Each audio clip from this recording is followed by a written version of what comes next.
Le marché des cryptos se porte très bien. On revient globalement sur des gros objectifs avec le grand retour en force du Bitcoin.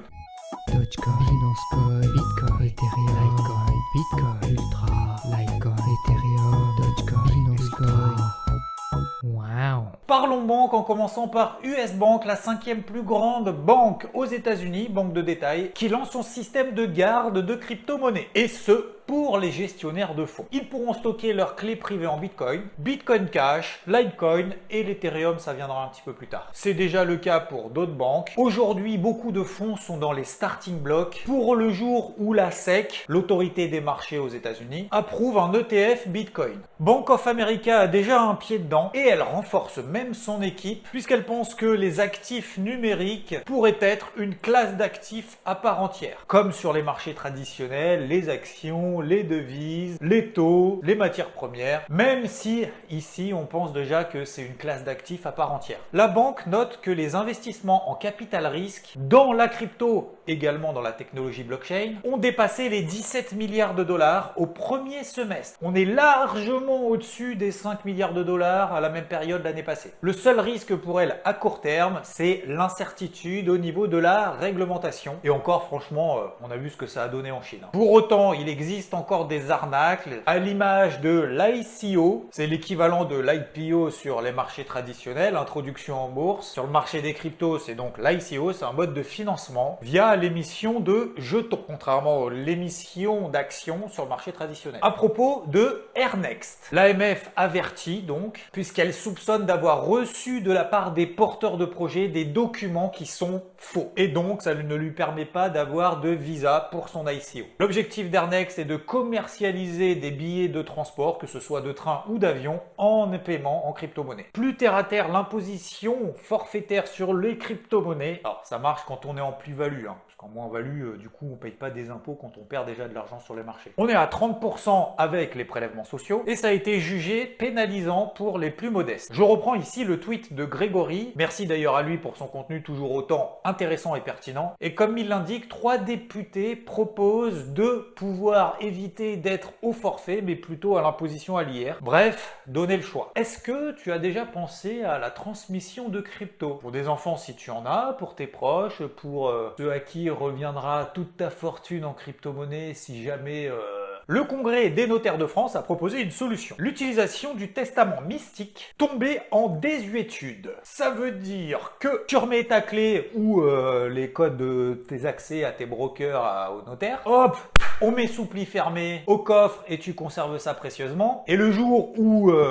on transmet aux héritiers. Comme pour l'ensemble des actifs, que ce soit immobilier, mobilier, ce qu'on appelle tout simplement la gestion de patrimoine. Avantage en plus de ça, c'est si jamais un jour tu oublies tes codes, peut arriver quand on est plus tout jeune, ou qu'on fait format ces 2 points, tu peux retourner revoir ton testament, le récupérer les codes, et puis retrouver du coup les milliers de millions de bitcoins que tu avais achetés quand on était à 40 000 et que maintenant on est à 2,5 millions dessus. Passons à l'Ethereum, et ça y est, le réseau Ethereum... to the moon. Ah ça y est, ça envoie du steak, 6 milliards de dollars de transactions sur les 12 derniers mois, ce qui fait quand même une hausse de 369% par rapport à l'année dernière. Grâce à qui? La DeFi et les NFT. Et le pro Buy the Dip, c'est le président du Salvador. Alors lui, il est méga chaud à bloc là. Il a Buy the Dip. En plus, il fait du conseil personnalisé sur Twitter et tout. Il s'arrête plus là, c'est bon. Alors, tu te rappelles dans la vidéo d'hier, puisque tu es abonné à la chaîne YouTube, donc forcément tu l'as vu concernant WhatsApp, Instagram, Facebook, tout ça, le bug. Oui, tu l'as vu, tu l'as liké, tu l'as partagé. Oui, bien sûr. Allez, abonne-toi tout de suite. Merci.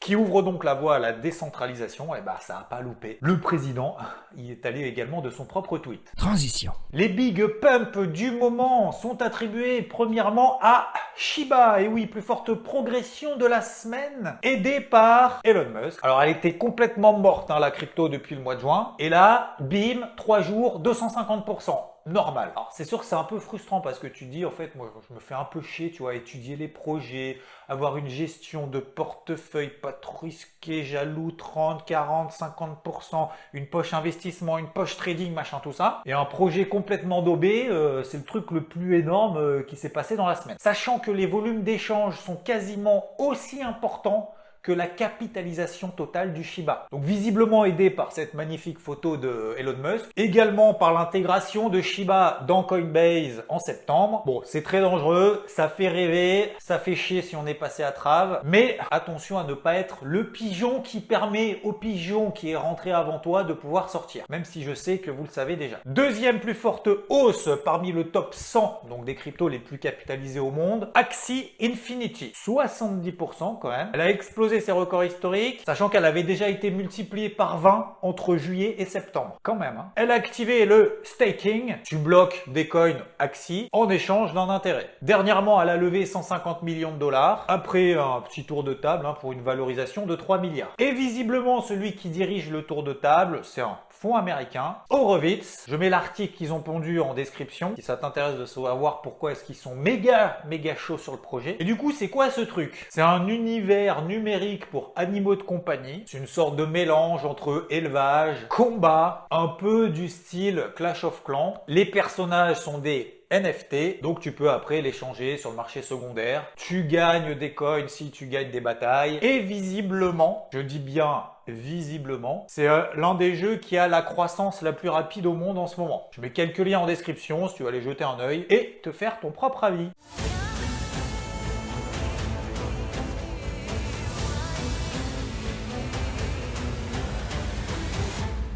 Techniquement sur le marché en 3 points clés. La dominance sur le Bitcoin reprend de la vigueur, matérialisée par sa performance beaucoup plus performante depuis quelques jours qu'il y a quelques mois. Alors disons qu'elle est fait partie depuis un mois, elle est plus proche des meilleurs que des pires cryptos, en tout cas sur les 50 plus grosses cryptos au monde. Ce qui n'était pas le cas il y a quelques mois. Avec une sortie par le haut de ce large range dans lequel il évoluait depuis maintenant un certain temps, plus précisément depuis 2 mois, entre 44 000 et 50 000 dollars. Tant qu'on reste au-dessus des 50 000 dollars, c'est positif. Deuxième chose, c'est l'un des rares seuls coins à progresser ces derniers jours, même par rapport à l'Ethereum, qui se heurte toujours à des zones de résistance vers 3600 dollars et pour le moment, on ne parle même pas des 4000 dollars, parce qu'on en est quand même encore loin. Le TH-BTC qui est en train de chuter. Et d'ailleurs, on voit très bien que la capitalisation totale a du mal à passer. J'ai craché sur la putain. Et on voit que la capitalisation totale a beaucoup de mal à passer cette grosse zone de résistance qui est tout simplement le haut du range dans lequel elle évolue depuis maintenant un certain temps. Là, la question, c'est pas vraiment une question d'optimisme ou pas, puisque on était déjà optimiste il y a 2 semaines lorsqu'on était 25% plus bas, donc c'est pas maintenant qu'on a pris 25% qu'on est plus optimiste. On était d'ailleurs il y a 2 semaines sur des grosses zones support. C'est là que le timing était intéressant pour trouver des opportunités. Faire ses courses dans des optiques de long terme, travailler de manière intensive en trading, et là, c'est plus le cas. C'est juste une question de timing. Ça nous amène au troisième point. Est-ce qu'il est intéressant de conserver ses positions long terme pour le moment?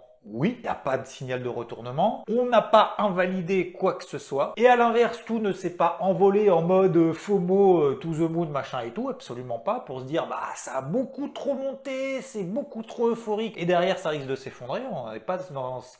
Est-ce que c'est intéressant de payer maintenant? Ça devient beaucoup plus délicat. Alors, ça n'empêche pas de le faire. Toujours la même chose sur les cryptos les plus fortes. Et comme on vient de l'évoquer, il n'y en a pas des masses non plus. Si tel est le cas, il faut quand même régulièrement relever ses stop-loss win ou ses stop-loss au cours d'entrée, être plus rigoureux. Ça risque au cours de ces prochains jours d'être beaucoup plus difficile qu'il y a 25% plus bas. Prends l'exemple de BNB, on en avait parlé ces derniers jours ensemble, le Binance Coin. Dans une logique type trading, on est arrivé sur cette zone des 430 dollars. D'ailleurs, moi, je suis sorti juste un peu avant et je suis content d'être sorti, voilà, plutôt que de garder en mode et plutôt garder des cartouches si jamais on a effectivement des pumps sur des altcoins. Ou à l'inverse, si on a à nouveau un espèce de gros dip de 20-30% et puis quand tout le monde panique, recharger à ce moment-là, bref, comme on l'a fait il y a 2-3 semaines. Donc tout va bien, ça continue, c'est positif, ça devient juste un petit peu plus touchy en termes de trading. D'autant plus si on a tout loupé parce que en bas on était en mode tout va s'effondrer et que maintenant on est en train de retourner la veste, là c'est chaud. Prudence, ça veut pas dire grand chose, mais je vais le dire quand même. Mais prudence dans le sens d'appât du gain en se disant ah merde, il y a le Bitcoin qui explose, donc du coup faut que j'achète un petit peu tout et n'importe quoi, j'ai loupé le move, j'y retourne, j'y vais, je renforce comme un malade. Et là où j'aimerais aussi insister, tu te rappelles, on en avait parlé, la capitalisation totale. De regarder plutôt ce truc là, plutôt que le Bitcoin. Bitcoin, parce que le Bitcoin, lui, il avait pété des gros niveaux, tout le monde était là, ah, mais Bitcoin, il remonte plus, donc du coup, tout va s'effondrer, machin et tout. Alors que sur la capitale, on était justement sur une zone support, et c'est beaucoup plus représentatif de ce qui se passe sur le monde des cryptos que de regarder un seul actif qui est censé driver le marché. Donc, plutôt que d'avoir été négatif, au contraire, c'est à ce moment-là qu'on était positif. Et aujourd'hui,